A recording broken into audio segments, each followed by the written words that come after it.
Hola, ¿qué tal? Muchísimas gracias, Dominicana, por recibirnos. Hoy tenemos la oportunidad de abordar un tema de sumo interés, como cada semana tocando aspectos imprescindibles para la colectividad, más si tratamos sobre fibras sensibles que afectan directamente a la mujer.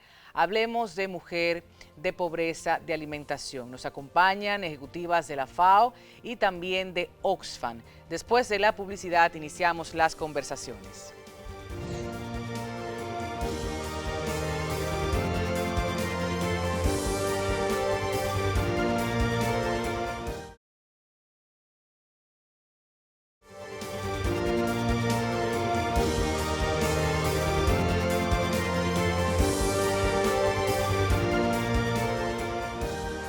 Gracias por mantener sintonía. Conversemos con la amiga, una persona muy apreciada por Así las Cosas y por mi persona, a título personal, podemos decir, Guadalupe Valdés, quien es embajadora especial de Hambre Cero para América Latina y el Caribe de la Organización de las Naciones Unidas para la Alimentación y la Agricultura, FAO, por sus siglas en inglés. Bienvenida nuevamente, Guadalupe. Han estado aquí los jóvenes, la cabeza de ese proyecto nos acompaña ahora en esta mesa para hablar de alimentación, desnutrición, de hambre, de cómo andan las estadísticas en República Dominicana y teniendo en cuenta la perspectiva de género, mujer, niñas, adolescentes, porque en países como el nuestro, por supuesto que hay muchos retos todavía que enfrentar. Bienvenida.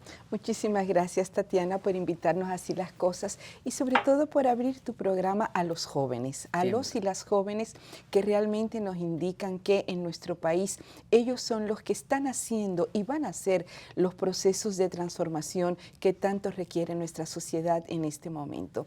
Ellos tienen contenido, tienen capacidad técnica, pero también tienen compromiso y por eso es muy importante que programas como Así las Cosas puedan realmente traerlos, invitarlos para que sean ellos los que comuniquen esos mensajes tan importantes. Estuvieron por aquí chicas y chicos, mujeres y hombres, y la verdad es que nos satisfizo mucho el escucharles, no solo por la preparación técnica a la que bien tú haces referencia, también la manera fácil, humana de comunicar sus ideas. ¿Cómo se encuentra República Dominicana tomando en cuenta el factor mujer, si hablamos de alimentación, de seguridad alimentaria, de desnutrición y hasta de obesidad? Creo que es importante relacionar todos esos factores. Bueno, República Dominicana, si comparamos los datos que tenemos hoy con los datos de hace 2 décadas, obviamente que hemos avanzado. Hemos avanzado porque de tener en hace 2 décadas tasas de desnutrición o de subalimentación cercanas al 30-35%, en este momento aún estamos en una tasa de un 13%, lo que quiere decir que en el país hay 1.300.000 personas en situación de subalimentación. ¿Qué significa esto? Que esa cantidad de personas aún no logran consumir diariamente las energías, los alimentos con las proteínas y las calorías necesarias para poder recuperarse cada día. Y esa es una cifra que no podemos permitirnosla aún en nuestro país. Pero si vamos, por ejemplo, al tema de los niños y las niñas, que como muy bien señalas, hoy día no solamente se habla de desnutrición, se habla también de una alimentación no saludable, que es justamente el lema del Día Mundial de la Alimentación, que se celebra el día 16 de octubre de cada año, y es justamente la alimentación saludable, porque hoy día muchos de los niños y las niñas, los adolescentes, consumen productos saturados en grasas, en sales, azúcares, y esto genera grandes problemas en el funcionamiento del cuerpo y en la alimentación. Y tenemos una gran cantidad de niños obesos en nuestro país. Más aún cuando, por ejemplo, la tasa de lactancia materna, que es un tema fundamental para erradicar el hambre, aún en nuestro país está en algunos datos, como la INDESA señala que está cerca del 7%, pero somos uno de los países con una tasa más baja en lactancia materna. Si hablamos, por ejemplo, de la tasa de obesidad y de diabetes, estamos hablando que ronda cerca del 10% en nuestro país y son datos que realmente tienen que preocuparnos, porque eso no significa que estemos teniendo un avance integral. Tenemos que generar políticas públicas, hay que invertir en el presupuesto general del Estado para garantizar políticas que contribuyan a que en el 2030 erradiquemos el hambre. Tenemos que hacerle entender a la gente de qué manera las mujeres específicamente tienden a sacrificar los alimentos disponibles en el hogar, dando quizás a los hijos, dando a los hombres. Y esto es una práctica cultural de toda la vida. O sea, queremos quizás hacer entender un poquito cómo se da eso en el hogar, casa por casa, porque dependiendo de la región, en República Dominicana, pues tenemos, obvio, mayores necesidades alimentarias. Vamos a comentar sobre eso, Guadalupe. Bueno, tenemos el tema de la educación alimentaria es fundamental hoy día y es fundamental trabajarlo en la familia, en los niños y las niñas, y por eso es tan importante que eso se trabaje también desde la escuela, desde la primera infancia. En los hogares lo que ocurre muchas veces es que las mujeres, sobre todo vamos a hablar de las mujeres rurales, en ocasión de que el 15 de octubre se celebra el Día Mundial de la Mujer Rural, pero el 16 es el Día Mundial de la Alimentación, el 17 de octubre es el Día Mundial de la Pobreza. Son tres temas que no se pueden ver de manera separada. Claro. Porque cuando las mujeres, sobre todo en las áreas rurales, que son las que tienen mayores niveles de exclusión, de discriminación, de falta de condiciones para incorporarse de manera plena y activa en su rol de mujeres, tenemos que el gasto, por ejemplo, muchas de las mujeres en el área rural se dedican a la siembra, a la cosecha, se dedican a cuidar la tierra, al cuidado de los animales,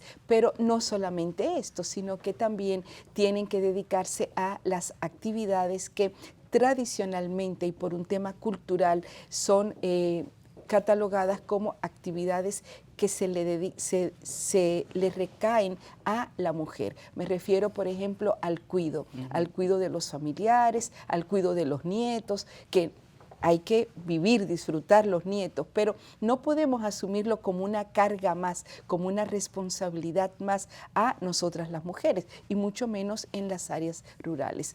Entonces, hoy en este año lo que se plantea es que haya mayor visibilidad hacia las mujeres rurales, las mujeres indígenas, las mujeres afrodescendientes, en el sentido de que ellas no solamente tienen que dedicarse a estas actividades, sino que tienen derecho a una vida plena. ¿Y qué significa esto? Significa que tienen que tener asistencia técnica, tienen que tener acceso a la tierra. El último informe de la Oficina Nacional de Estadísticas de nuestro país indica que un 25% de las mujeres en el área rural ya tienen acceso a la tierra. Muy importante. Es muy importante, sin embargo, hay que continuar esto como una política de romper, de disminuir la brecha de desigualdad que hay entre hombres y mujeres. Recordemos que anteriormente la propiedad de la tierra y la herencia de la tierra era por línea patriarcal solamente. Todavía a nivel cultural se sigue dando, si bien ya la mujer tiene acceso por ley a la tierra, muchas veces si hay un hijo o un esposo, entonces se prefiere culturalmente transferirle a el hijo o al esposo o al hermano la propiedad de la tierra, y por eso hay que seguir avanzando en el sentido de que las mujeres deben tener derecho a ser propietarias de la tierra, a tener sus títulos de propiedad de la tierra, porque esto le abre puertas para el acceso al crédito, le abre puertas para la asistencia técnica, para el financiamiento, para poder comprar y vender sus propias tierras y tener además mercados con precios justos para lo que ellas producen en las áreas rurales. Entonces, el tema de la alimentación hoy día tiene que ver mucho con no solamente lo que se produce en nuestros campos, sino también con esta cultura de la vida rápida. Entonces, muchos productos que son productos, alimentos sumamente ricos, por ejemplo, las naranjas, el níspero, la berenjena o tal, muchas veces preferimos utilizar la comida rápida, los productos ya procesados, el jugo en cartón, en lata y tal, porque, o los snacks, la comida en fundita, porque las mujeres quieren ir a trabajar, porque entonces esa es una cultura que hay que trabajarla y hay que cambiar, hay que volver, hay que recuperar los alimentos naturales. No hay nada más nutritivo que una china o que una chinola o que una sandía o que una lechosa.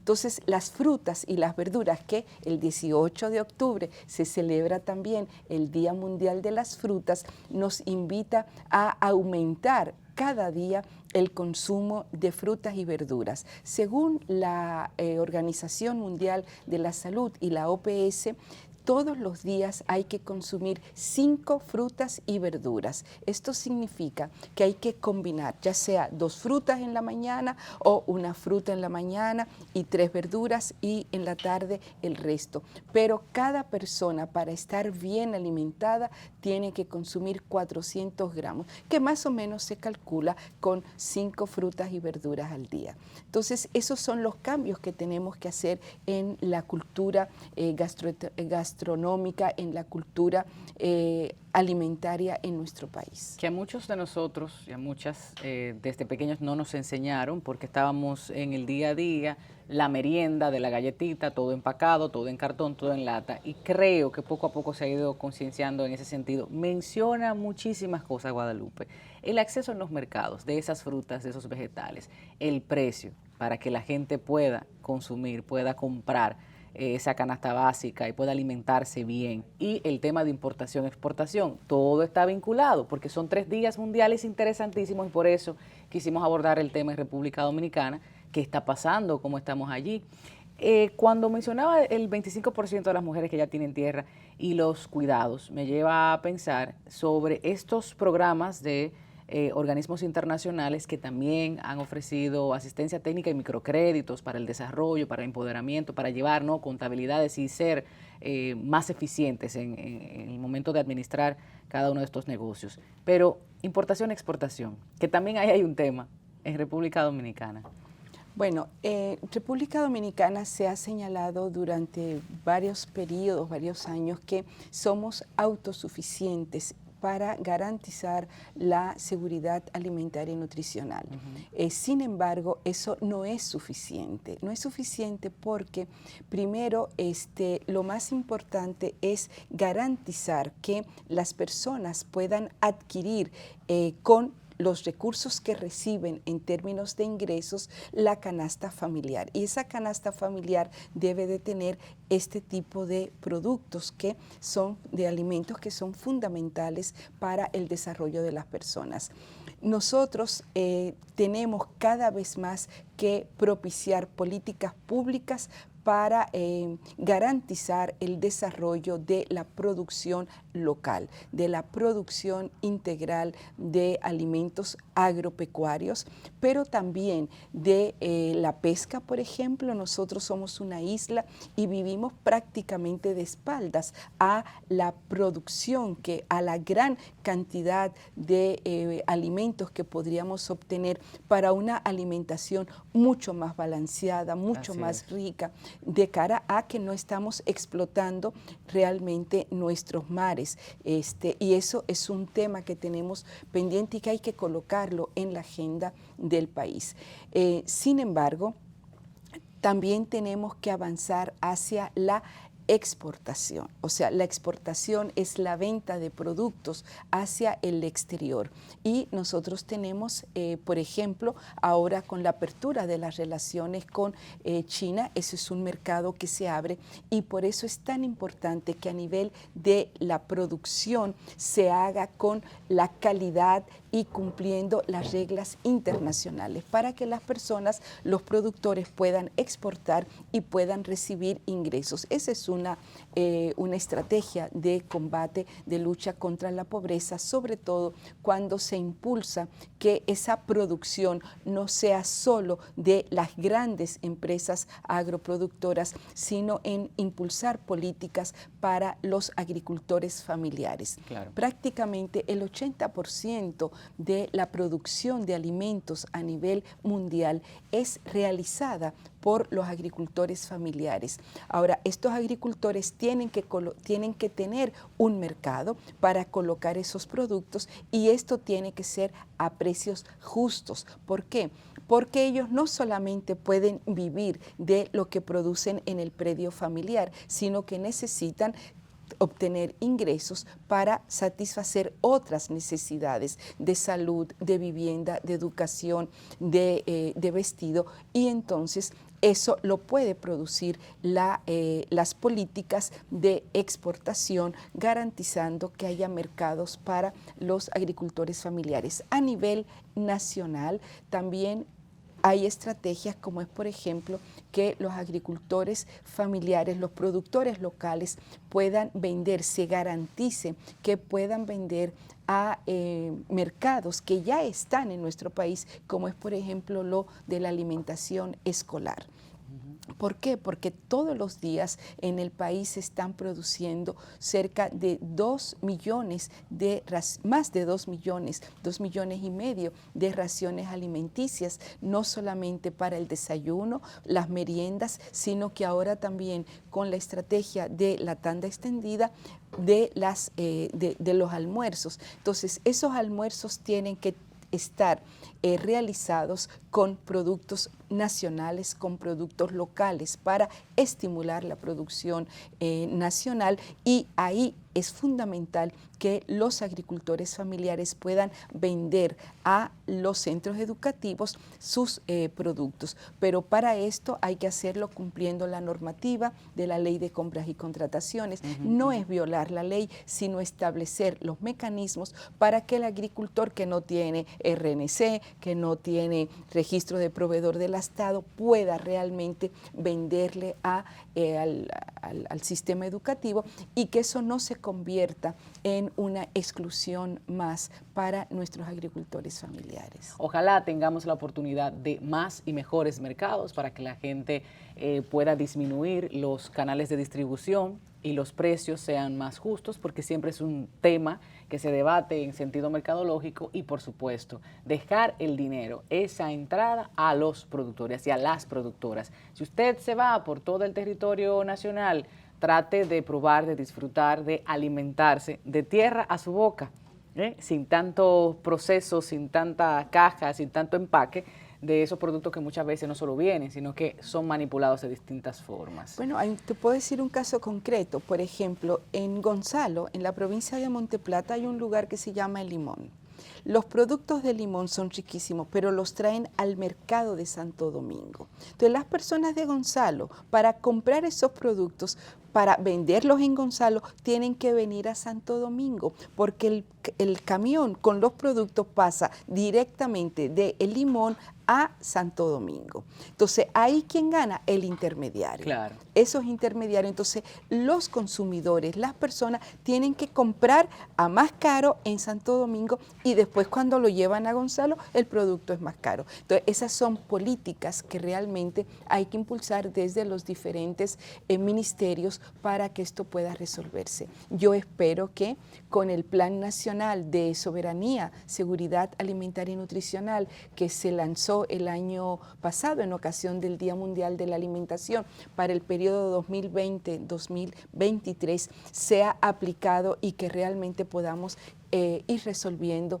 estos temas que no contribuyen a eliminar la pobreza realmente de los más pobres, sino que realmente hace ricos a los que más tienen. De eso tenemos que hablar en el próximo segmento. Le pido que se quede con nosotros, porque se une Camila Rodríguez, quien es responsable del programa de acción humanitaria de Oxfam, para hablar más profundo sobre pobreza. Aquí se ha estado midiendo con unos conceptos que en general la gente entiende muy poco, y cuando calificas de manera distinta, pues aquí no somos pobres. Vamos a hablar de eso después de la publicidad que decimos.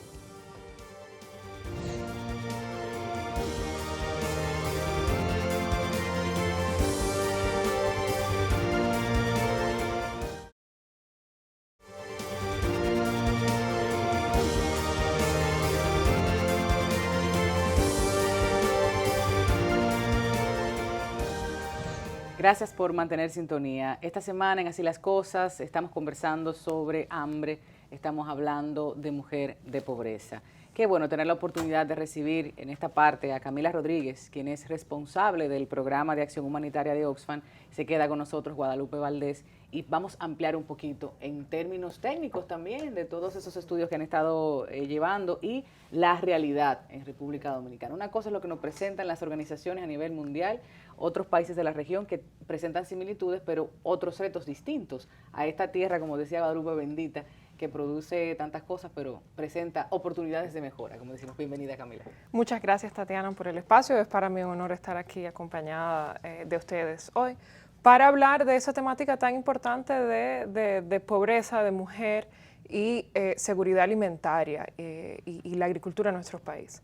Desde Oxfam trabajamos en particular para buscar empoderar a esas personas que están en mayor situación de vulnerabilidad para trabajar hacia mejorar esas condiciones. Y eso se hace a través de una lucha por mejores políticas y por mejor acceso y garantía de los derechos. Y lo que vemos en la situación de la mujer en la agricultura es que está en una situación de particular vulnerabilidad, lamentablemente, en este país.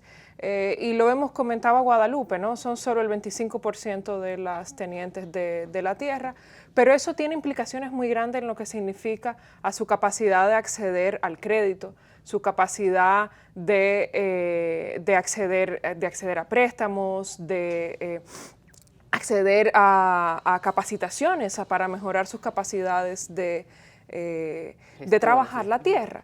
Y eso se ve particularmente, el impacto que tiene cuando pensamos en las amenazas que nos impactan cada año aquí en República Dominicana. Que cada año la tenemos, es una realidad de nuestro país. Y cada vez más frecuentemente, con la situación de cambio climático, estamos viendo una variabilidad climática aumentada. Pasamos de temporadas de lluvias particularmente fuertes, incluyan o no huracanes. Por el momento, por ejemplo, esta temporada ciclónica, no hemos sido afectados de manera directa por un huracán, pero hemos tenido un mes de septiembre con un 48% de lluvias por encima de lo normal en la zona norte, seguido de dando seguimiento a un 2018-2019 con una de las mayores sequías que hayan impactado al país. Entonces vemos condiciones climáticas extremas cada vez siguiéndose más y eso pone una presión muy fuerte sobre el campesinado, sobre los agricultores y en particular los pequeños agricultores, que son desproporcionalmente mujeres. Y uno de los desafíos más grandes que tenemos es esa falta de desglose de datos. Si bien este estudio de la ONU viene a tratar de entender las diferencias que hay entre las tenencias y agregar enfoque de género, hay muchas cosas que todavía nos faltan por dar claridad. Por ejemplo, cuando viene uno de estos eventos, esas mujeres que no tienen acceso a tenencia, pues ¿cómo se hacen con sus pérdidas? No pueden tener acceso entonces al seguro, entonces tienen que endeudarse a mayor tasa, lo que le hace todavía más difícil que luego puedan resembrar cuando viene otro evento nuevamente. Pero además, ¿qué es lo que significa en términos de capacidad? Sabemos que las mujeres son quienes desproporcionalmente hacen las acciones de cuidado, que se incrementan en momentos de emergencia. Entonces, cuando viene una inundación, tienen todavía menos posibilidades de trabajar esas tierras, de cuidar esas tierras, hacer las labores de reconstrucción porque están ocupadas haciendo las labores de cuidado en el hogar, de recuperación del hogar. Vamos a ponerle nombre, Camila. ¿Quiénes están trabajando en esa facilitación y empoderamiento de esas mujeres? Bueno, pues desde Oxfam tenemos varias iniciativas, primero para entender y dar luz a esa realidad. Y hemos hecho varios informes de economía del hogar que buscan entender la situación real a un nivel de hogar, ¿no? Tenemos todas nuestras estadísticas que nos dicen a nivel macro, pero ¿qué es lo que significa para una familia de productores de arroz de Montecristi que tienen menos de 200 tareas cuando pierde una cosecha por sequía, porque entonces no puede regar? ¿O qué significa para una familia de jornaleros en la zona de Banano de Montecristi? Y entonces vemos una situación de mucha vulnerabilidad, que luego de estos impactos hacen incrementar la inseguridad alimentaria. ¿Dónde se presenta mayor vulnerabilidad en el territorio de República Dominicana? Bueno, nosotros nos hemos focalizado en diferentes zonas. Estos estudios, como se aplican a nivel de economía del hogar, permiten dar una visión mucho más micro. No podemos extrapolarlos a decir, bueno, esta es la situación particularmente aquí, sí a las realidades de esos rubros. Hemos estado trabajando sobre todo en la zona fronteriza, que es una de las zonas de mayor vulnerabilidad, tanto a los efectos del cambio climático, pero también por las condiciones de pobreza y entonces una vulnerabilidad social que se le agrega. Y pues hemos visto cómo estas mujeres entonces en momento de emergencia tienen que hacer uso de estrategias de supervivencia negativas, es decir, que van a eliminar luego su capacidad de recuperarse de manera adecuada, entonces dejándolas en mayor empobrecimiento o en mayor desigualdad. ¿Y la respuesta estatal se ha podido medir? ¿Quién ha atendido no voy a decir ayuda, porque no me gusta esa palabra, no es ayuda, es su responsabilidad, pero esa responsabilidad frente a ellas y ellos? Así es. Hemos visto que lamentablemente en gestión de riesgos, si bien se han estado haciendo esfuerzos para trabajar de una manera más proactiva, es decir, buscar prevenir el riesgo y entonces dar a estos grupos las herramientas que necesitan para estar preparados ante esos eventos climáticos, lo que vemos es que son políticas de respuestas reactivas. Una vez tenemos este desastre que nos impacta, pues ¿cómo vamos a resolver? Y en particular, políticas residuales.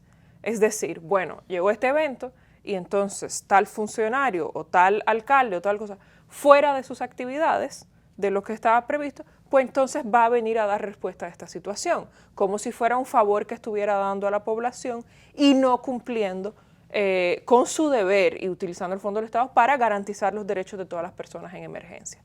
Y eso lo vemos mucho también en esas políticas de gestión de riesgo, porque las mujeres, al no tener tanta tenencia como los hombres, pero igual los pequeños productores, tienen muchísimas más dificultades para acceder a esos mecanismos de protección a los que sí tiene acceso el agroempresariado, que serían seguros, que serían acceso a un aseguramiento, que sería un acceso a crédito, que serían acceso a esas capacitaciones que se da compartir el conocimiento que se tiene sobre las mejores prácticas más adecuadas al clima. Y se están haciendo muchísimos esfuerzos, pero esos no llegan a toda la población de manera igual. Hablando de población, Guadalupe, tú que has estado también inmersa en los diferentes países con sus realidades, pasa que cuando se presentan estas situaciones, ahí viene la migración hacia las capitales, en este caso Santo Domingo, el Gran Santo Domingo. ¿Por qué tenemos que relacionarlo? Si no hay trabajo en el campo, si no hay una estructura, si hay un apoyo estatal que esté dando respuesta a cada una de esas situaciones que se dan anual, repito, ¿dónde va la gente? La gente va a buscar trabajo.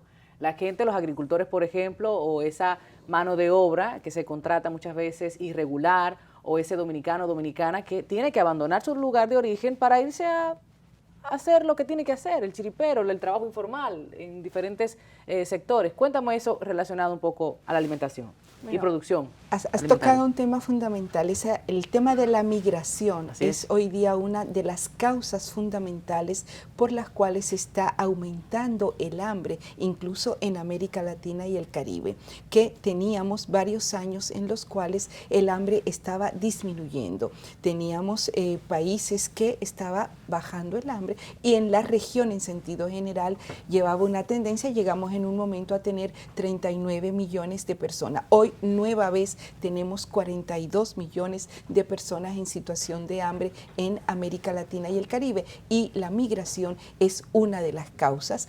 La otra es el cambio climático que se señalaba, y estos dos temas hay que abordarlos, y el tercer elemento es el conflicto, o sea, donde hay zonas de conflicto, de violencia, hay situación de hambre.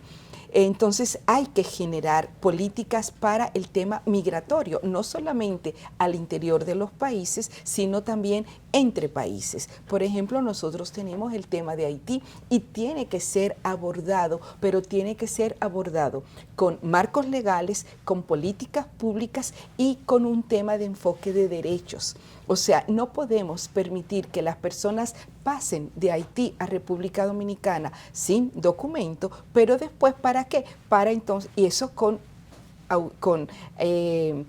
con el permiso de quienes están en la frontera. Claro, para pues la explotarlos. persona, es justamente, Claro. porque eso tiene una segunda mirada, es que esa persona que viene a buscar empleo, trabajo y tal, es contratado por nada. Pero además, porque tienen o es una mano de obra más barata, pero además una persona que al no tener documento no tiene posibilidad de tener un seguro, Claro. Entonces lo contratan, y por eso hay que plantear que el Estado dominicano tiene que generar políticas migratorias con un tema de enfoque de derecho. Así Pero es. quería referirme al tema que estaba planteando Camila, y déjame decirte que me encanta cuando veo las jóvenes con ese nivel de propiedad. Por Así eso es. yo creo que hay que trabajar mucho para que ese liderazgo, para que ese potencial que tienen nuestros jóvenes realmente pueda verse a través de los medios y de programas como Así las Cosas.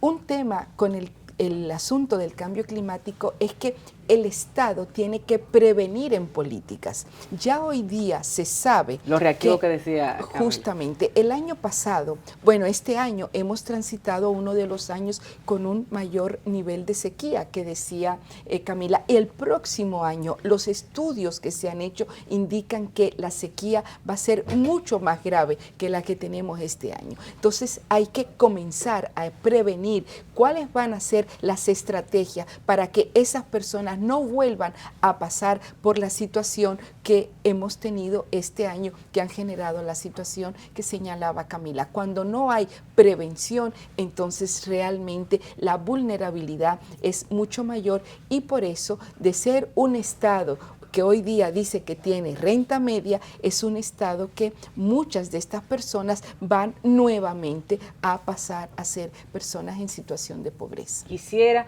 aprovechar su presencia ya para despedirnos sobre el desperdicio. Me gustaría su opinión sobre esto, porque tiene mucho que ver con las desigualdades sociales y esas diferencias tan marcadas entre quien consume para sobrevivir y quien compra, desperdicia alimentos que desafortunadamente se desechan, y lo vemos en comercios, en restaurantes, en cafeterías, desde el más pequeñito hasta el más grande, en los hogares también. Quisiera de ustedes recomendaciones, reflexiones en torno a este sentido.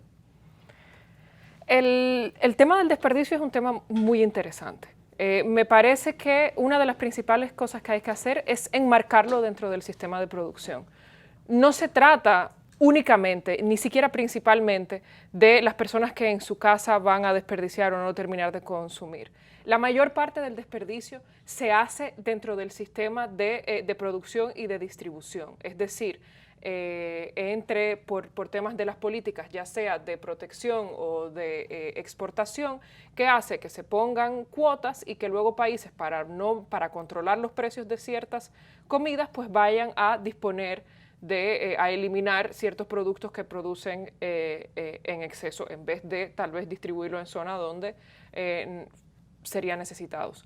Pero también de toda esa zona de distribución, a supermercados, a espacios donde estamos acostumbrados a una visión, no tiene que ser bonito, a esto es que se tiene que parecer un producto, entonces se descartan gran parte de esos productos que no están en un estándar de belleza en el que pueden ponerlos estos supermercados, en vez de vender en mercados locales y que la persona tenga acceso a productos de la zona de donde están consumiendo.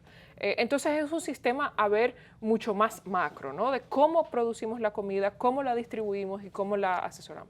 Y hablamos de un 30% de la comida que va en desperdicio en esa fase de lo que va desde la producción a que llega al supermercado. Entonces, muchísimo antes de que pueda llegar al consumo de las personas. Entonces, si bien hay una necesidad de responsabilizarse y consumir de manera consciente, es necesario exigir políticas que regulen esa producción de comida y ese proceso de distribución de la comida para disminuir esas pérdidas, porque ahí es donde está el potencial. Claro, porque la idea es hacerlo pasar a lo individual, igual que con las medidas del cambio climático o de consumo de agua. Estamos en sequía, toma una ducha corta. pensando que el uso de consumo de los hogares es de menos del 5% de todo el consumo de agua. Entonces, ¿dónde están todos esos debates de por qué no hablamos de cómo se controla el agua que se lleva en agricultura o en empresas, en industrias que utilizan agua? Entonces, eso desaparece del debate público y la idea es que tú como persona y consumidor eres el culpable de ese desperdicio. Tenemos que regresar a un discurso de lo común y de lo político. Lo importante es entender el sistema, cómo estamos produciendo, cómo estamos distribuyendo y cómo garantizamos tener políticas que disminuyan esa pérdida y ese desperdicio de comida. Me fascina que lo haya tocado, Camila, porque tampoco yo lo había tomado en cuenta. Es la estructura macro. Nosotros podemos un poquito contribuir, pero ciertamente, ¿dónde están los decisores a grandes rasgos? Sí. Bueno, en el Congreso de la República, en la Cámara de Diputados y en el Senado, hay 2 proyectos de ley para legislar sobre la pérdida y desperdicios de alimentos, que cuando se van a esas cifras macros que decía Camila, por ejemplo, la pérdida y desperdicios de alimentos de los Estados Unidos tiene, con esa cantidad, que son más de 600 millones de toneladas al año, se podría alimentar a toda la población de América Latina y el Caribe. Por eso es tan importante. Yo creo que sí hay que trabajar en políticas de Estado, políticas integrales, porque hay diferentes niveles de responsabilidades. En el país está también el Banco de Alimentos, que lo dirige el padre Domingo Legua, y me parece que está haciendo una acción importante,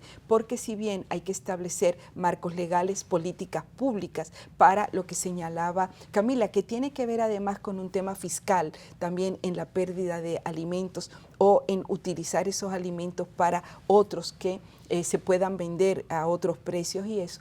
También hay que ver toda esa comida que se pierde, porque hay que hacer conciencia desde el nivel empresarial, desde el nivel del ciudadano y la ciudadana. Me parece que eso es lo que puede hacer que cambiemos hacia ser una sociedad diferente, porque realmente hay mucha situación en la pérdida y desperdicios de alimentos. Aquí, por ejemplo, en el Merca Santo Domingo, tienes cantidad, en Baní, por ejemplo, se pierde una gran cantidad de mango. Entonces, ¿qué es lo que hay que hacer?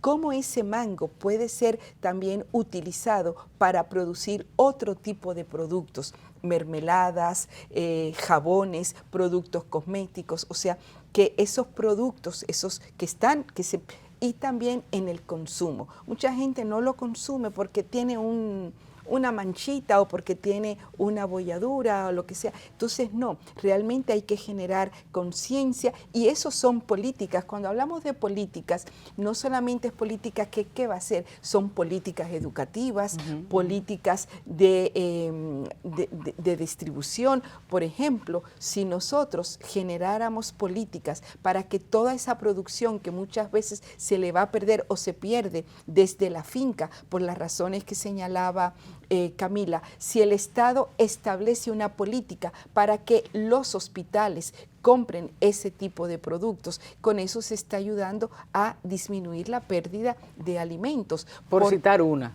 ¿cierto? Por citar una, pero tienes las escuelas, que son los grandes, o sea, imaginémonos lo que se consume en nuestros hospitales diariamente, o sea, en esa red de hospitales que tiene en nuestro país, en las clínicas privadas, en los hoteles, por ejemplo, la cantidad de alimentos que se pierden en los cruceros es sumamente alta también. Entonces, ahí hay que pensar con políticas realmente que generen mayor equidad en nuestra sociedad. Hay que pensar y repensar todo este tema. Les agradezco su experiencia, su tiempo por haber estado aquí en esta mesa de Así las Cosas. Yo espero que vuelvan pronto para hablar de otros temas. Siempre a la disposición, el espacio es suyo. Camila Rodríguez, responsable del programa de acción humanitaria de Oxfam, y Guadalupe Valdés, embajadora especial Hambre Cero para América Latina y el Caribe de la FAO. Con esto nos vamos. Si quieren decir algo más antes de despedirnos. Muchas gracias por el espacio. Y que sigan entonces toda esa plataforma de Oxfam para que las publicaciones que van... están disponibles en oxfam.org. /República Dominicana. Para quienes hacen la tarea de buscar los informes y leer. Bueno, después de la publicidad entonces concluimos.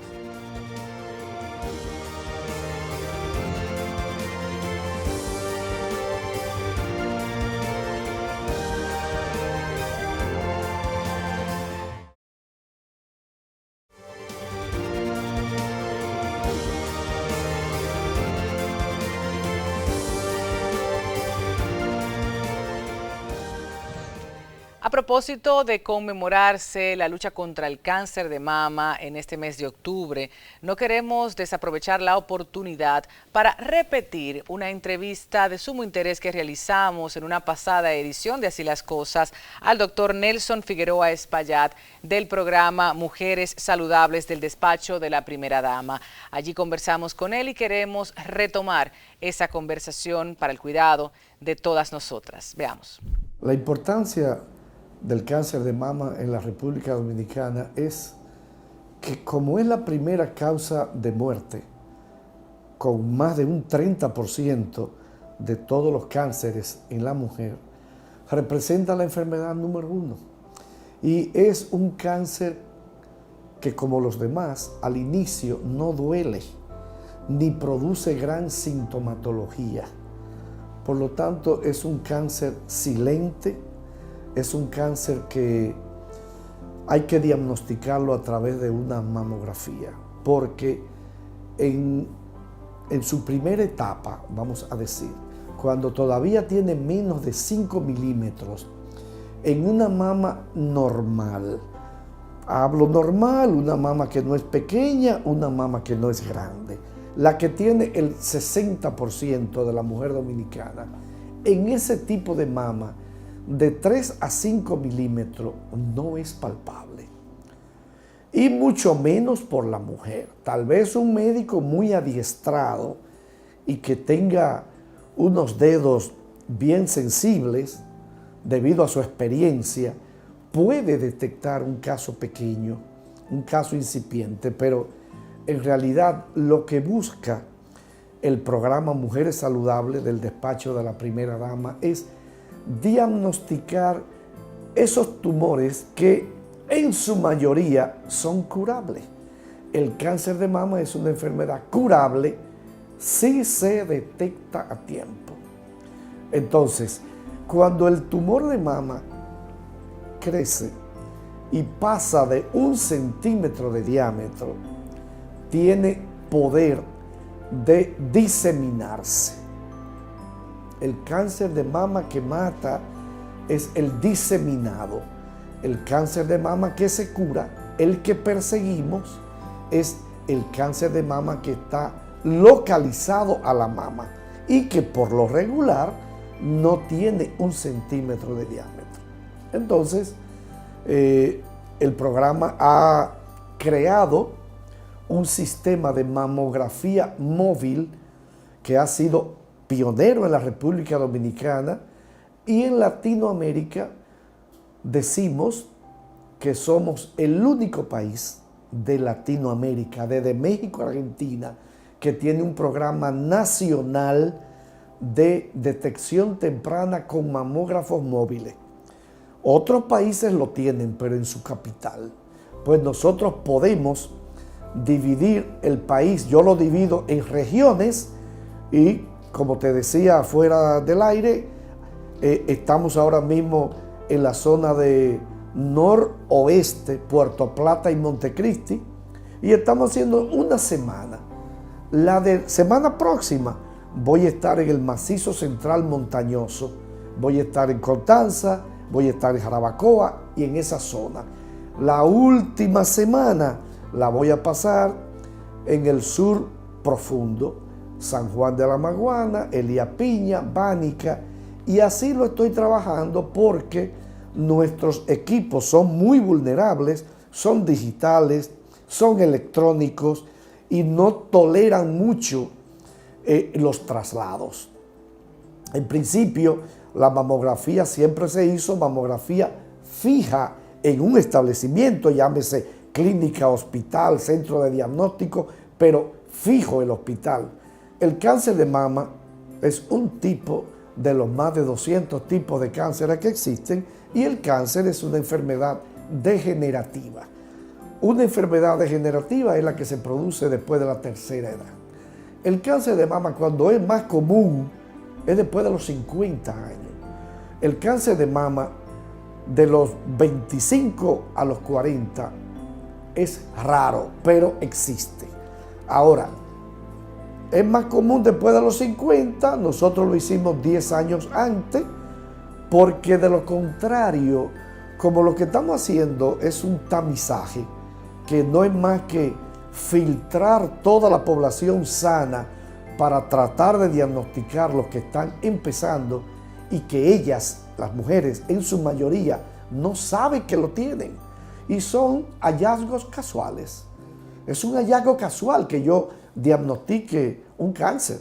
O sea, yo tengo que hacer más de 200 mamografías para diagnosticar un cáncer. Pero sí con la ventaja de que es un cáncer incipiente, es un cáncer en letra bien grandota, curable, que ese es el que nosotros queremos, el que está iniciando, el que es curable. La grasa, tanto animal como vegetal, no es conveniente en la mujer después de cierta edad. Vamos a decir de los 40.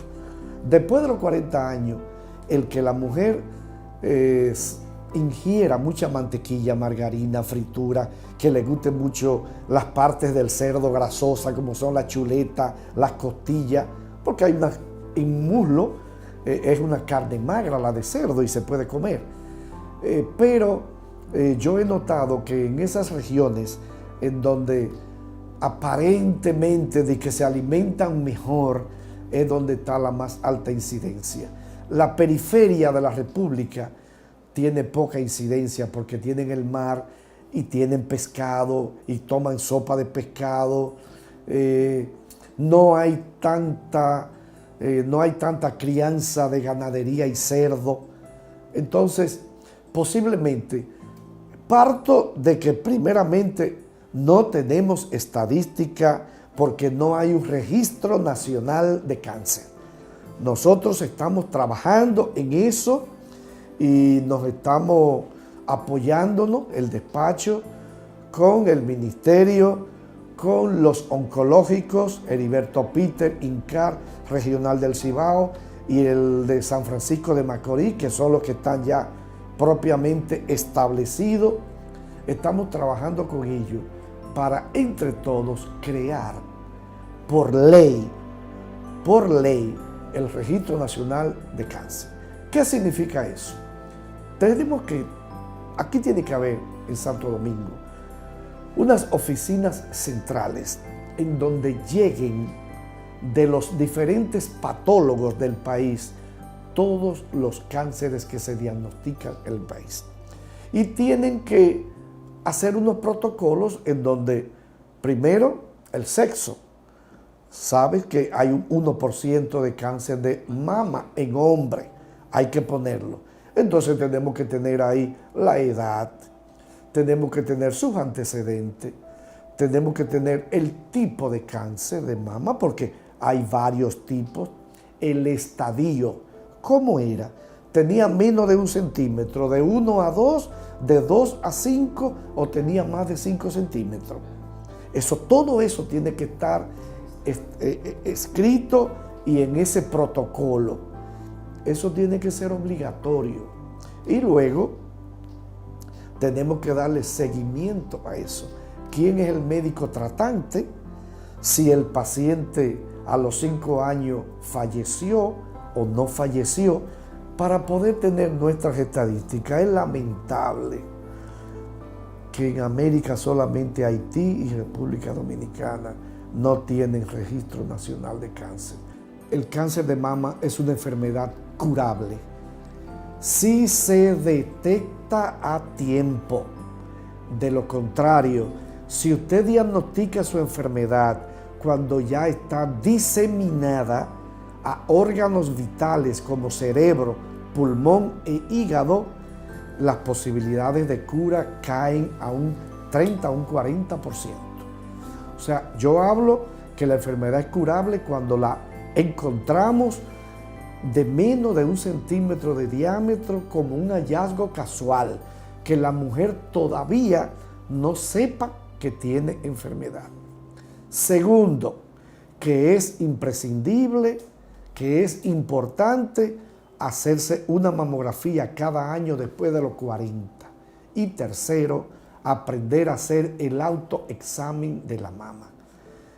Una vez al mes, preferiblemente una semana después que se le quite la menstruación, hágase tóquese, aprenda a tocarse. Tóquese la axila y fíjese a ver si tiene algo en la axila, porque si hay algo en la axila, ya lo hay en la mama. Y es peor el caso de axila y mama que un tumor en la mama sola. Apriétese el pezón a ver si bota alguna gota de sangre. No debe nunca sangrar por el pezón. Y visualice, vea sus mamas en un espejo, que sean simétricas, que no haya retracción del pezón, que siempre los pezones estén hacia afuera. Si un pezón se hunde, le quiere decir que hay un tumor detrás del pezón y ha alado el pezón y solamente se ve uno de los dos. Y que no hayan bultos, que la piel de la mama sea lisa, que no hayan abollamientos, abolladuras, ni ningún tumor que sobresalga. Estas son las cosas más importantes que la mujer debe de saber, y que después de los 40 años, una mamografía al año. Agradecemos a Camila Rodríguez de Oxfam, también a Guadalupe Valdés de la FAO por asistir a esta conversación tan importante. Esta semana conversando sobre mujer, alimentación, pobreza y por supuesto repitiendo esa conversación interesante junto al doctor Figueroa en torno al cáncer de mama, por ser este mes de octubre la fecha cuando la conmemoramos. Gracias por acompañarnos, gracias por estar con nosotros semana tras semana, y recuerden que a través del canal de YouTube Comunicación Integral Dominicana tienen la oportunidad de revisar, consultar, compartir los tantos temas de interés que hemos desarrollado desde Así las Cosas. Hasta la próxima semana.